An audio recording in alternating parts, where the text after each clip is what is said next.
सहनौ भुनक्तु सह वीर्यं करवावहै तेजस्विनावधीतमस्तु मा विद्विषावहै। ओम शांति शांति शांति। ओम नमो ब्रह्मादिभ्यो ब्रह्म विद्या संप्रदाय कर्तृभ्यो वंश ऋषिभ्यो महद्भ्यो नमो गुरुभ्यः। सर्वोपप्लवरहितः प्रज्ञानघनः प्रत्यगर्थो ब्रह्मैवाहमस्मि ब्रह्मैवाहमस्मि। ओम शांति शांति शांति। श्रुतिस्मृतिपुराणानाम् आलयं करुणालयं नमामि भगवत्पादं शंकरं लोकशंकरं। शंकरं शंकराचार्यं केशवं बादरायणं सूत्रभाष्यकृतौ वन्दे भगवन्तौ पुनः पुनः। ईश्वरो गुरुरात्मेति मूर्तिभेद विभागिने व्योमवद्व्याप्तदेहाय दक्षिणामूर्तये नमः। ओम वासुदेवेन्द्र योगीन्द्रं नत्वा ज्ञानप्रदं गुरुं मुमुक्षूणां हितार्थाय तत्त्वबोधोऽभिधीयते। ओम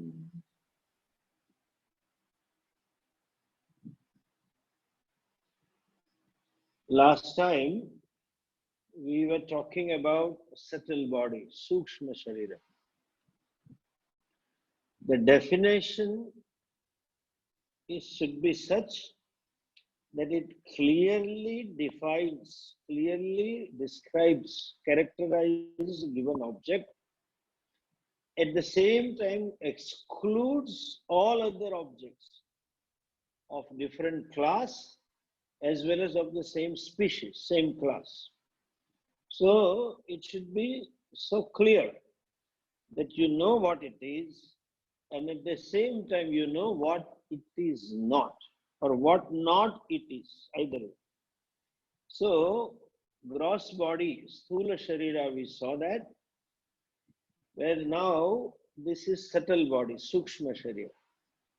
Sukshma Sharira is not seen by us, but at the same time it is something who cannot be dismissed. You cannot disown its own existence.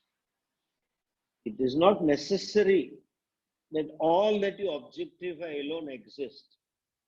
To consider pratyaksha as the only means, it is improper.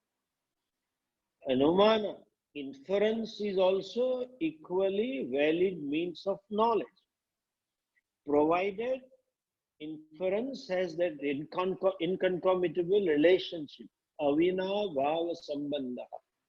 Like an example we give, parvato vanniman, the mountain has a fire. How do you say so? Dhumatvat, there is a smoke. There is a smoke coming out, light coming out. Smoke coming out from the mountain. But then there is an invariable relationship between the mountain, between the smoke and the fire. What is the relationship? Two ways. What is the relationship? The relationship is there can be fire without smoke, but there cannot be smoke without fire.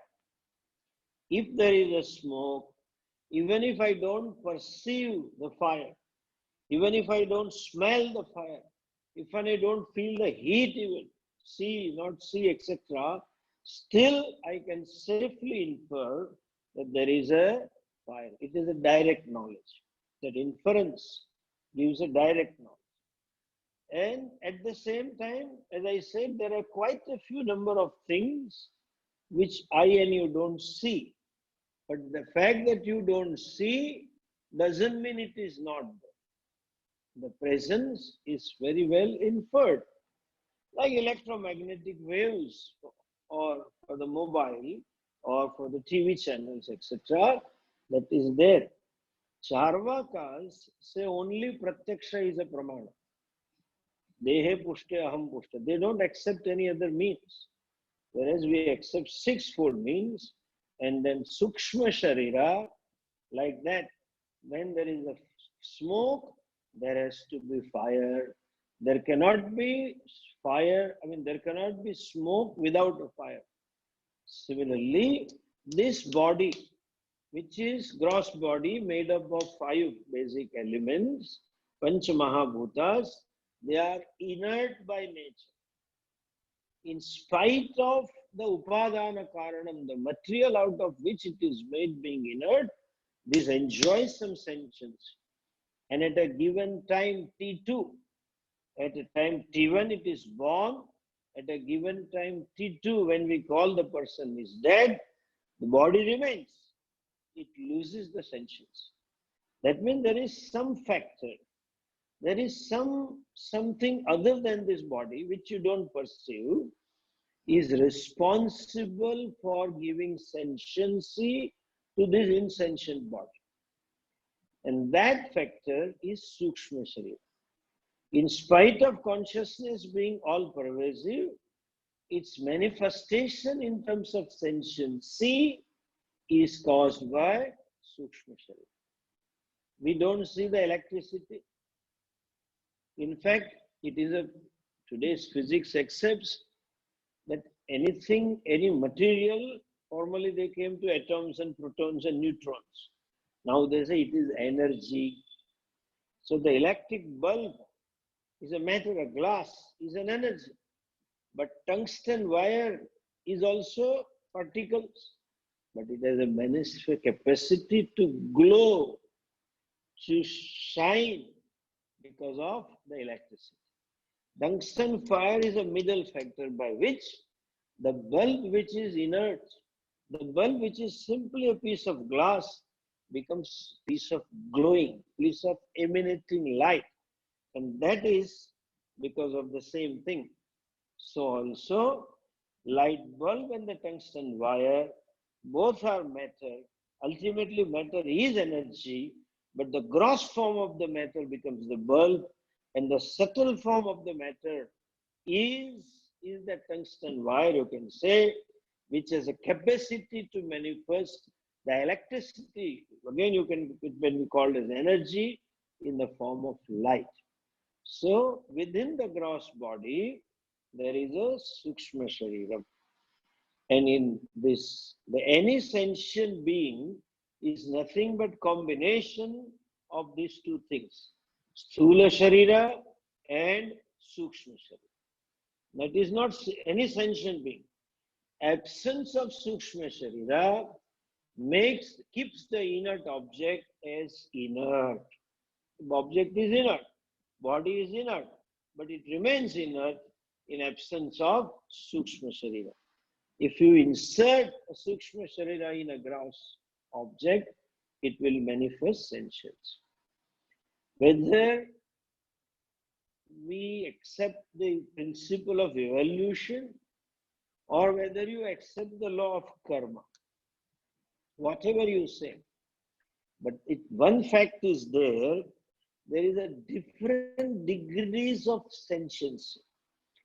Even in sentient objects, there is a different degrees of self-awareness and the world awareness that varies from different species to species. A bacteria, you can say, has the least sense self-awareness, least awareness about the world outside. So also animals and the birds, their awareness about themselves and awareness about the world outside is confined to, is limited to their survival. Nothing more than that. Whereas in case of human being, the awareness, the self-consciousness, and awareness about the world, you can say it is maximum. Thus, the most evolved subtle body is the human being has. Now, this subtle body definition we saw, it consists of 17 things. What are they? First of all, we saw that last time. It is made up of 5 subtle elements. Apanchikrita pancha mahabhutaihi kritam. Then satkarmajanyam, it is born out of vishesha punya karma, because awareness is total, and that means buddhi is total. The capacity to know, capacity to infer, capacity to think, capacity to visualize in 3 dimensions, abstraction capacity is unique to the human being, and it is only because of this capacity there is dharma purushartha and there is a moksha purushartha. I can use my buddhi for punya as well as papa, and I can use the buddhi to gain moksha. Therefore, it is satkarma janyam. Sukha dukkha bhoga sadhanam. It is a means through which our jivatma undergoes varieties of experiences. Shabda, sparsha, rupa, rasa, gandha. It is experiences not simply 5-fold. Emotional experiences, cognitive experiences are also there. All types of experiences are because of Sukshma Shakti. They are the means. And 17 things are this: Pancha Pranaha, Pancha Gnanendriyani, Pancha Karmendriyani, and then Manaschaika, Buddhishchaika. 5 3s are 15, and mind and buddhi makes it 17. Prana is responsible for all physiological activities within the body. Second, it is because of the prana, breathing, digestion, circulation, evacuation, all these activities takes place. Gnanendriyas are the organs that are the means to gain knowledge. Pranas in sleep, when a person goes to sleep, then mind goes to dormant state. Sense organ also goes back to dormant state. Senses of organs also become dormant, but part of the prana is active. Therefore, the fellow is alive. Prana keeps doing, not part, almost whole. See, this Samana Vayu, we'll see in detail later part. Samana Vayu is called Samikaranavan Samana, the digestive system. That is why they say, Udaka Vayu. Udaka Vayu means digestive. That keeps functioning. In English, there is a word. The fellow had a sumptuous dinner, an extra 2-3 helpings, and after the helping, they had some sweet dishes, varieties of ice creams and milk puddings and blah blah blah, and then had some tea also, because though typical Indian, but went to West and after the tea and coffee, and there was no space even for a glass, even half a glass of water to take his medicine, diabetic medicine. Even then, when the fellow wakes up and then after shower, etc., goes to dining table, called as breakfast.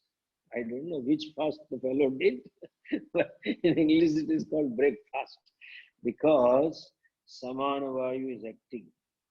It is the process of digestion is going on, process of evacuation is going on, process of circulation is going on. Prana is still active. That is why the gross body is alive. Okay, so prana is an important element of Sukshma Sharira, which keeps the life into the body. Just for information, there is one Vayu called Udana Vayu. That becomes activated. Udana Vayu is like the rocket when they spend some satellite in the orbit. The first engine is fired. The first engine is very powerful. You might have seen the photographs. A huge fire takes place. That is so powerful that it has a capacity to throw some tons of weight outside the gravitational force orbit. That is Udana Vayu. Takes the body prana, whole thing out of the body. Anyway, this is to keep me alive. The presence of prana is a minimum requirement for the body. Even for the anatomy to function, the prana should be there. There are few things like kidneys and heart. At least one kidney should function. At least some heart should function 30%, 40%, whatever. But then they keep functioning again because of prana. So that keeps going. Bhoga sadhanam, it is satkarmajanyam, because keeping with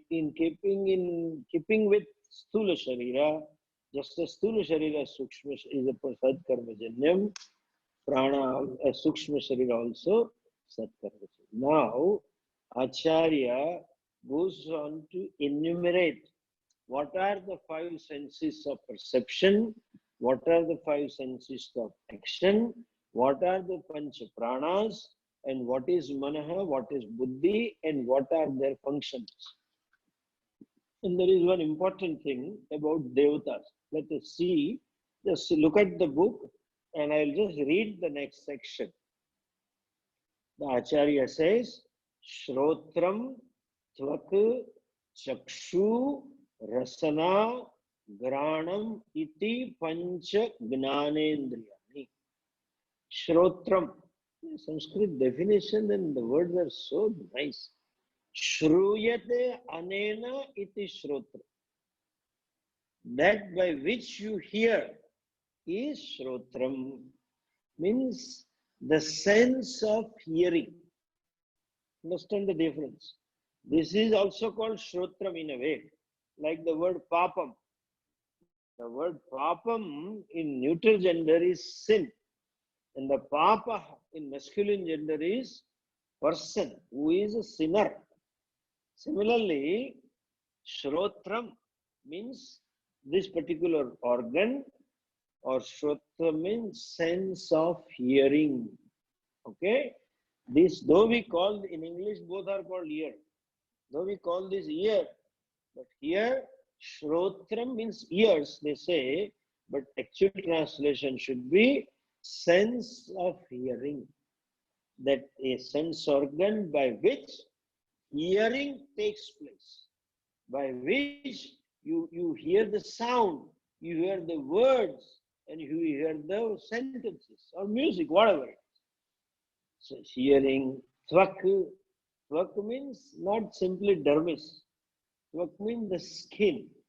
Skin is a sense of touch. Chakshu means again not simply eyes, sense of sight, by which the sight takes place. Understand?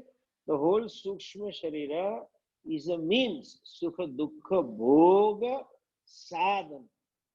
So this is the sadhanam, is a means by which sense of sight takes place, rasana, sense of taste, and granam means by which you smell, sense of smell.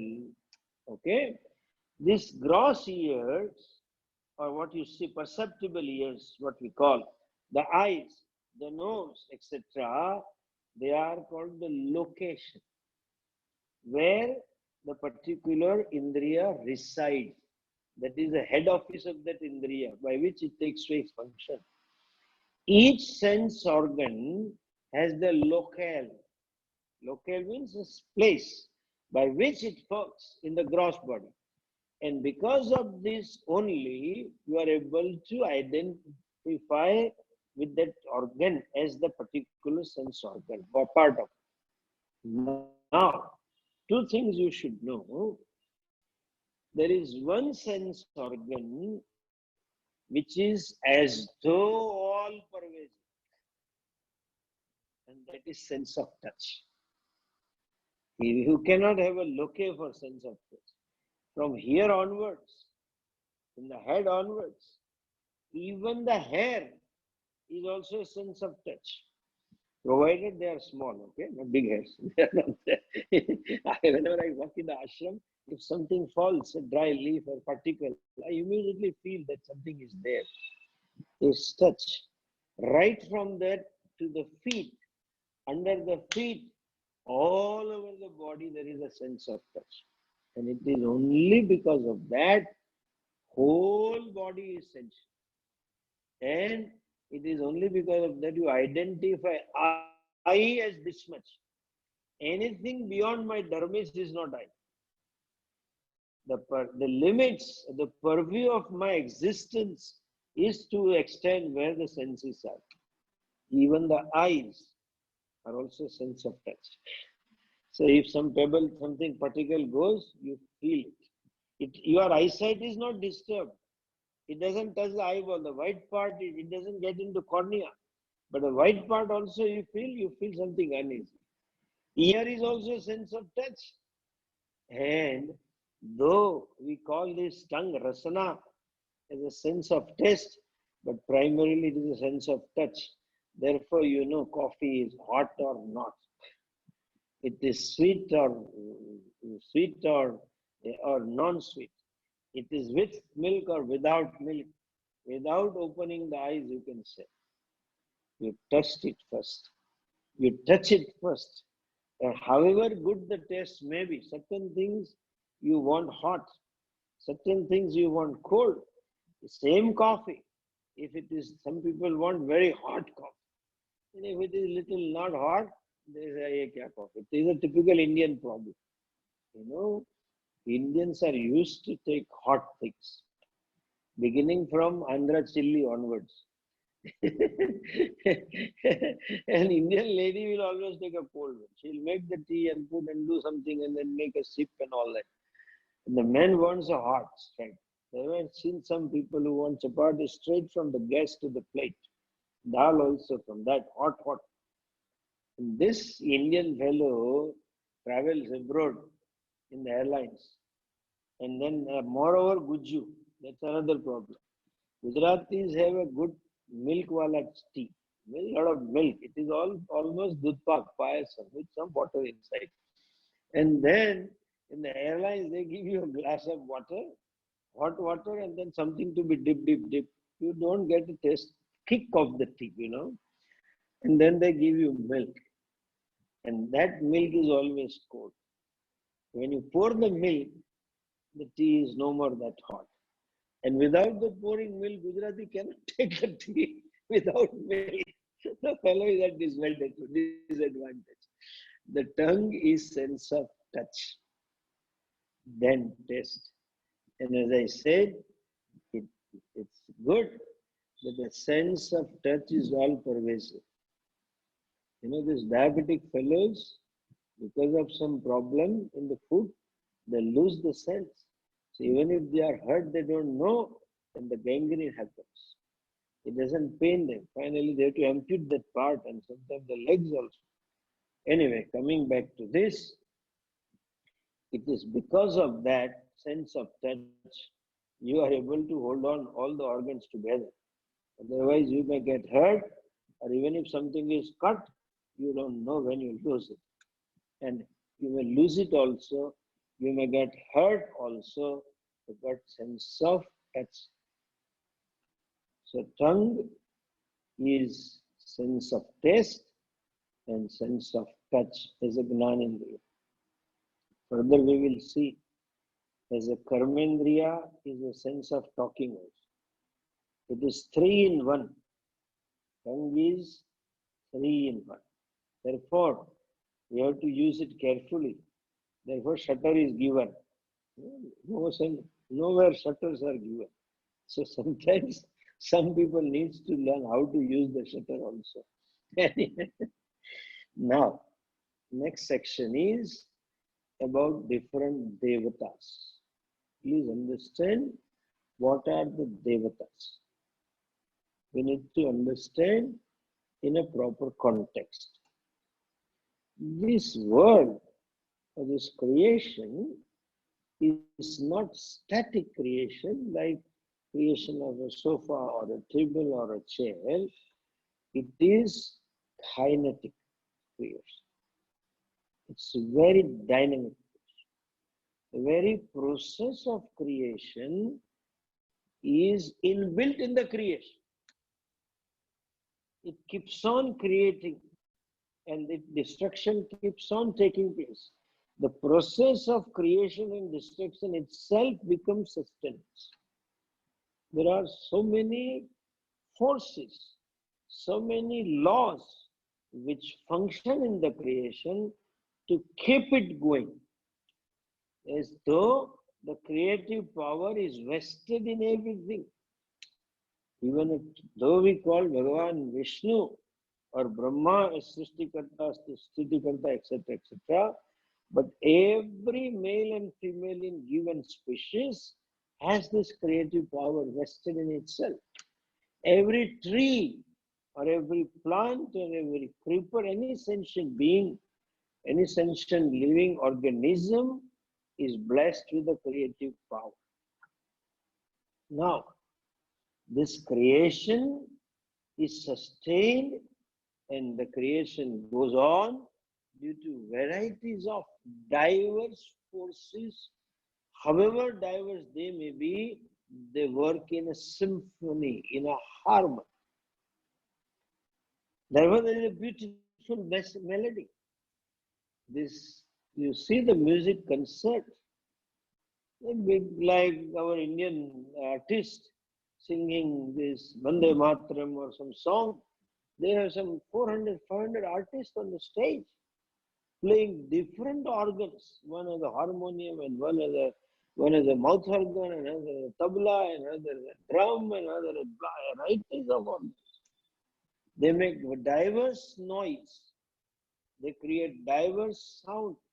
But when they produce the sound in a certain way, in certain order, there is a rhythm, there is a music, there is a harmony, and harmony always pleases you. Anything in harmony pleases. Let me add this one thing. If I can see the harmony, even in the misbehavior, so-called misbehavior of my child, it pleases me. However, that capacity to see lasts only when the child is 3 to 5 years. My spouse, my friends, there is some harmony, there is some law. When I see this, I can see harmony when I see the order. That this tabla wala has to play only in this way. This bongo wala has to play only in this way. Mridangam has to be played in this way. This is all decided by the composer. He keeps giving signals to all those fellows who are playing. Varieties of instruments. They are diverse, no doubt, but they work in harmony. They work in certain order. And that certain order produces the harmony and keeps the creation going. And one more thing you should know. Nothing is like an island in an ocean. Island may look like independent, not connected to any part of the earth, but whole entire creation, beginning from a blade of grass to galaxies or Milky Ways, are interconnected and interdependent. They enjoy certain degrees of freedom. They enjoy certain degrees of independence. But at the same time, each and everything is interconnected and interdependent. It's a beautiful word in English. The existence or the life is symbiotic. Directly or indirectly, you depend upon it. That is what the ecology science is. When they say ecology is disturbed, that means you know that the dependence, interconnectivity, and interdependence, one part of it abused the other part, and therefore they suffer. So when there is ecological balance, there is a harmony. And when there is harmony, everybody is happy. So ecological science is trying to discover the connectivity, interdependence upon each other. Pujya Swamiji often used to give very beautiful example. These bees or all kinds of these insects, they depend upon the flower for their honey. But then the whole flower kingdom, whole plant kingdom depends upon those insects for the pollination. They are interconnected, directly or indirectly. Even the butterflies contributes to the harmony. It may look just a simple piece of art, but they are doing a lot of work. Even the ants, that seem they are redundant, but nothing is redundant. Creation is interconnected and interdependent. Nothing is isolated. Nothing is like an island in the middle of the ocean from nowhere. Everything is interconnected, interdependent, as we call it, as symbiotic life. Now, there are varieties of forces. You can say varieties of laws of nature which are working to keep this harmony going. They may be opposite to each other, but that opposition itself becomes contributory for the system to sustain. The classic example is our force of gravitation. Earth has its own force of gravitation, sun has its own force of gravitation, so also other things. They are opposing each other. They are trying to pull each other.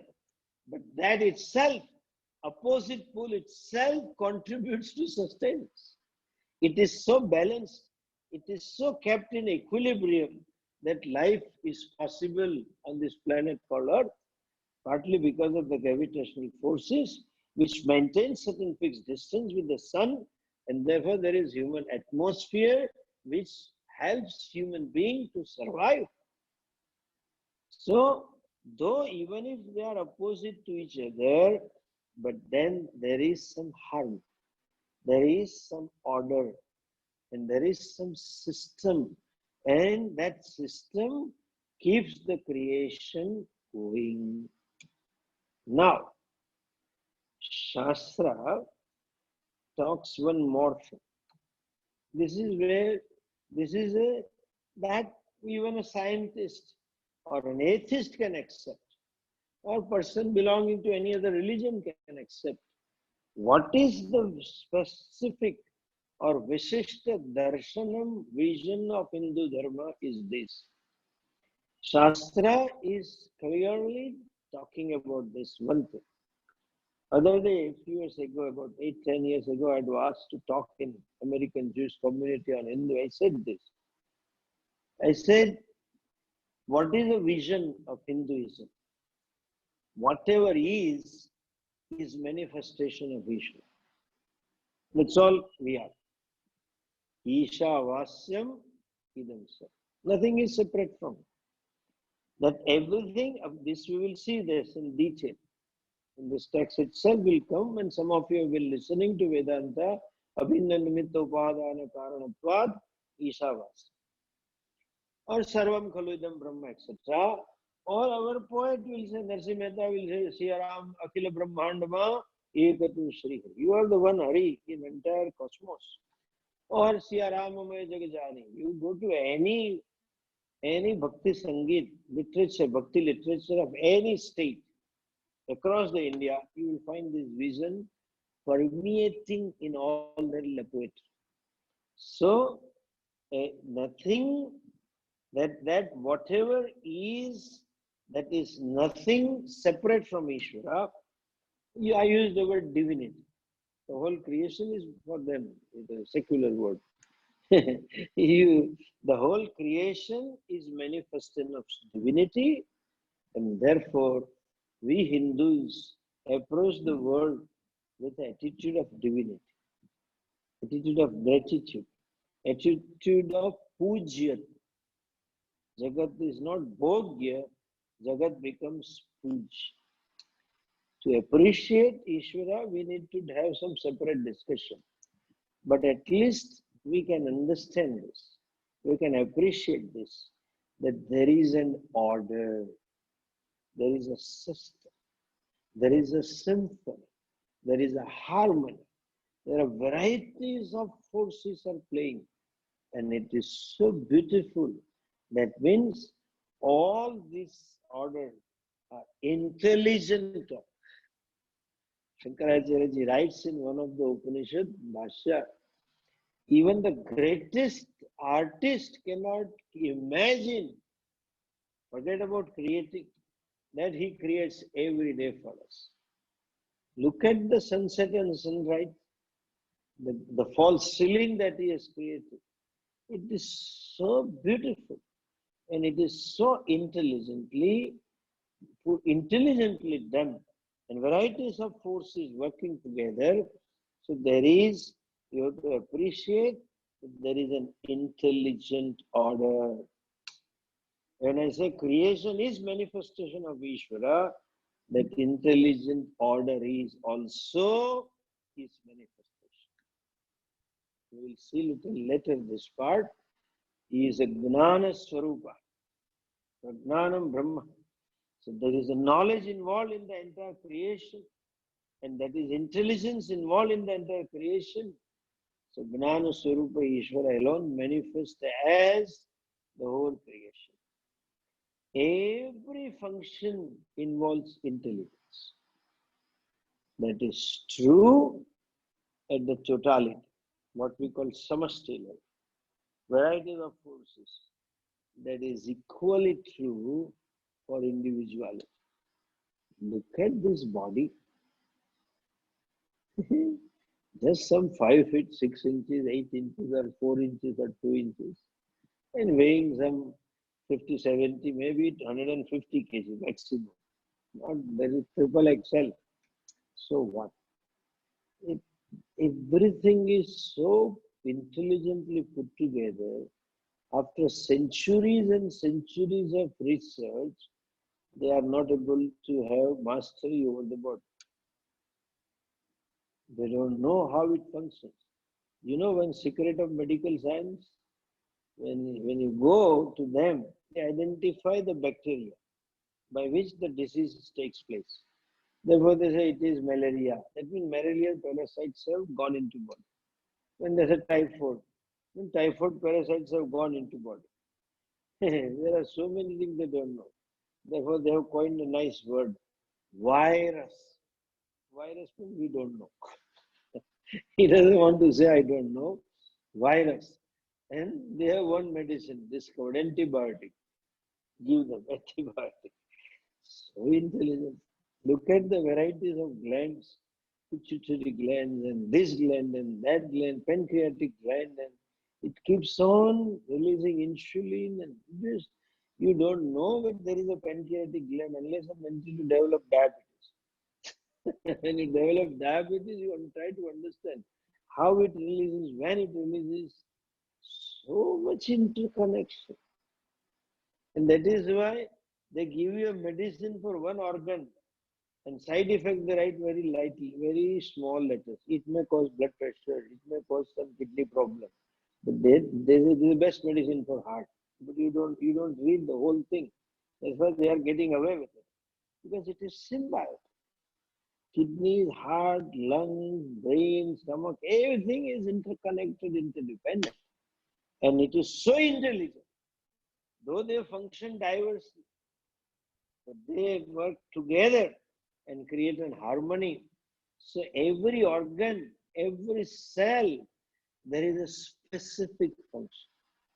Other day I had told, look at the intelligence of the Creator.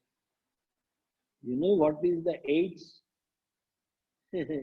Anti-immunity, the syndrome, something, deficiency syndrome. This our WBC in this body, which are supposed to be minimum 3,500 or 4,000. Up to it can go up to 9,000, 8,000. These WBC are like our FBI, CIA, CID, police, everything. They keep moving around and trying to identify any bacteria which is outside and they kill.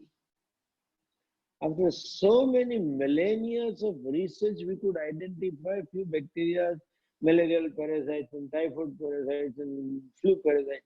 There were nth number of there, which is, they call it virus. They know. They kill them. And when they lose the battle, there is a fever. What that bacteria, we require a microscope to which can magnify 10,000 times. In that also there is an intelligence.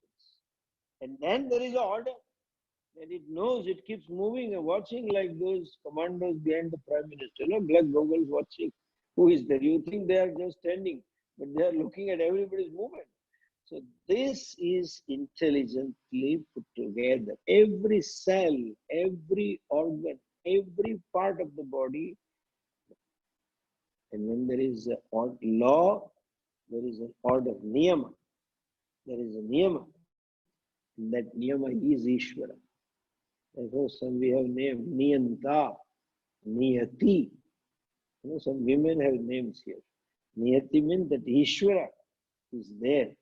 Now, since the entire creation is nothing but an expression of Ishvara, every law is also an expression of Ishvara. Every niyama is also an expression of Ishvara. That there is a sun, which is a source of light and energy, is one kind of law, one order, which emits light, which emits energy, which emits heat, is an order. And that is also manifestation of Ishvara. Varieties of laws, varieties of orders, which varieties of functionaries which function very intelligently, they are nothing but manifestation of Ishvara. Now listen this way. These laws, when viewed from the standpoint of view of the total, they are called Devata. Surya Devata, Agni Devata, Vayu Devata, Chandrama Devata. You can add gravitational law Devata. That is also his manifestation. There is the law because of which the creation is functions in harmony. Varieties of laws are also in that his manifestation. Therefore, I said it's a kinetic creation, not a static creation.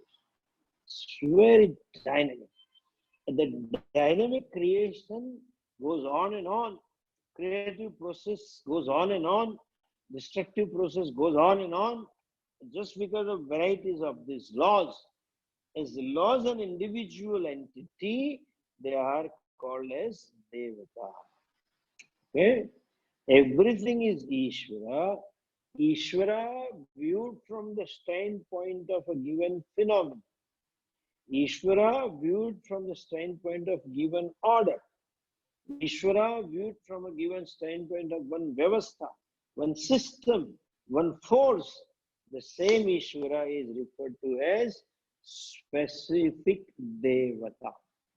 Okay? Individually. And Ishvara viewed from totality, all the Devatas put together is Ishvara. That is what is 11th chapter, Vishwarupa Darshan. Arjuna saw all the Devatas in his body. That means he alone manifests as so-called apparent individuals, Devata. So-called varieties of forces functioning may be in opposition to each other, but then it is he only. Exactly like that phenomenon is he only.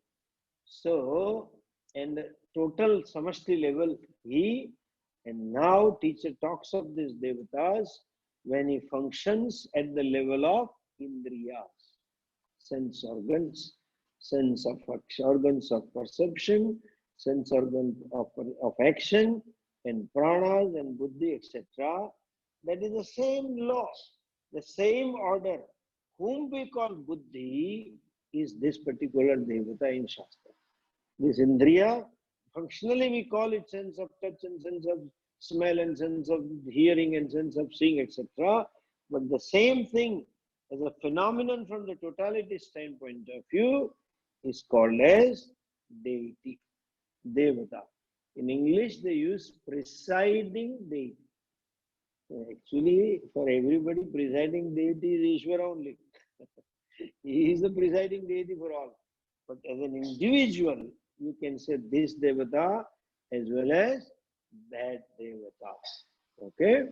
So now the next sentence is, he gives those, having told about Pancha Gnanendriyani, Shrotram, Tvak, Chakshuhu, Rasana, Granam, Iti, Pancha Gnanendriyani. These are all 5 senses of perception. Look at the book now. He talks about the devatas. Of that, Shrotrasya Digdevata, Tvacho Vayuhu, Tvachaha Vayuhu, Chakshusha Suryaha, Rasanayaha Varunaha, Granasya Ashvinau, Iti Gnanendriya Devata. Okay? Iti Gnanendriya Devata.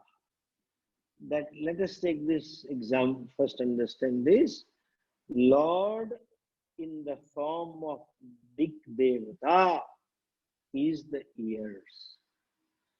The hearing capacity is called the Dik Devata. So, direction. You can say Vayu, Surya, etc.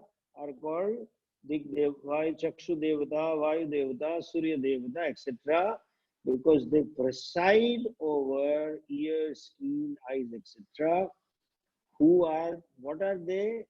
Order of hearing, order of touching, order of sight, niyama, law of touching, law of sight, law of taste, etc. This tongue is gross tongue, but then it has a capacity to taste, and the capacity to taste is almost infinite. Varieties of combinations, varieties of permutations and combinations of the same dishes they are making. You know, I used to talk about this long ago. The tongue can, because Ishwar should have infinite taste and infinite thing, but it became actualized after the advent of these TV serials. In India, the vernacular TV serial every day, there must be about 7, 8 Gujarati TV serials. So also Tamil and Malayalam and everything, you know, and Telugu and Haryanvi and all kinds of language. All these channels, minimum 8 in each vernacular language, have a rasoi show, cooking show. Now we grew up with some 5, 10 items eating, but they create varieties of permutations and combinations of Guju items. In Gujarati, cooking show. In Tamil cooking show, we think Tamilian food is very idli, dosa, rasam, sambar, and uttapam, vada, sambar, etc. We don't know more than that. But they keep inventing day in and day out. And these cookery shows are going on for at least last 10 years. That means 3,650 days.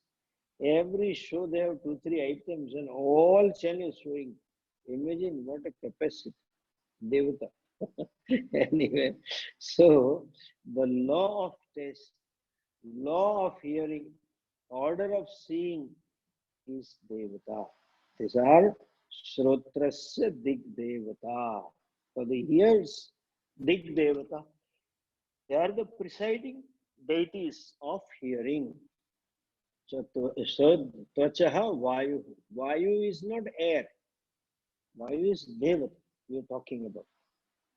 That order which keeps moving, that order which keeps things functioning, and it is not simply moving, it carries few things. Vayu carries the smells and drops the smell. Pollination, everything that is done, the Devata is called Vayu Devata, Chakshushaha, Surya Devata. Not just an orb of light that you see in the open sky. The Devata, that principle, that phenomenon, that law which illumines the objects of the world, that is Surya Devata, a source of light to illumine the objects of the world. And then he says, Rasanayaha Varunaha. Rasana means of the tongue, the taste. Varuna is a Devata. So the presiding deity for the order of the niyama of the taste is called Varuna Devata. Please understand, taste doesn't mean only sweet or hot or sour, etc. You understand the quantity also. You know, the taste, I think you should add some salt. Then the lady will ask, there is no salt. No, it is there, but little more is necessary. How much little? In this quantity, that also you know. That is because of Varuna Devata. That particular specific test which is missing in your opinion. Either you want to add some chili or some oil or something, whatever it is. That is because of that presiding deity called Varuna Devata. And Granasya Ashwinau, Ashwini Kumaras. These two, there are devatas mentioned in our Shastras. The twins, Ashwini Kumaras, they are the twins. Ashwini twins are the presiding deities of the years. Please understand, I would like to repeat, devatas are not separate entity. You can say specific manifestation of totality, the Ishvara. When you viewed as an individuality, they become devatas. That means that devatas survive, are able to do their function in the borrowed energy or the power of the Ishvara. It is his power only. Therefore, there is a story in Kenopanishad when the Yaksha came and all that. Let's not get into that at the moment here. But that is why all the devatas appear to be independently functioning, but they have borrowed power from Ishvara. To some extent, all those ministers, cabinet ministers, and the whole entire cabinet, the entire cabinet seems to have independent power. They enjoy certain freedom to do, but their power is borrowed from the chief minister or the prime minister. Once the prime minister makes resignation, the entire cabinet gets dissolved automatically. So though they seem to be independently functioning, you may invoke them independently, seeking their grace, but they can bless you only if they have the borrowed blessings from the Ishvara. Thus, all these phenomena, varieties of laws, varieties of orders, which sustain the creation, which keeps it going, when viewed from the totality as an individual, we refer to them as different devatas. Okay? There are not separate, because in English, there is no translation for Devata and Ishvara. So everything is God. And then, of course, some of them write deity, but that's not a translation. You should understand Devatas means the same power, the same Ishvara, all knowledge, all power, manifesting as a specific order, manifesting as a specific law, becomes Devata. Okay? With these words, I think I will conclude today's talk, and we'll see you for the next talk on 22nd. We'll have class, and though I had told that last week we may have question answers, but I may postpone it to 1 week. Okay? I may take question answers in the first weekend. I will announce accordingly. As of now, we'll have the class. Om Purnamadah Purnamidam Purnat Purnamudachyate Purnasya Purnamadhaya Purnamevavashishyate. Om Shanti Shanti Shanti. Hari Om Shri Guru Pyo Namaha. Hari Om.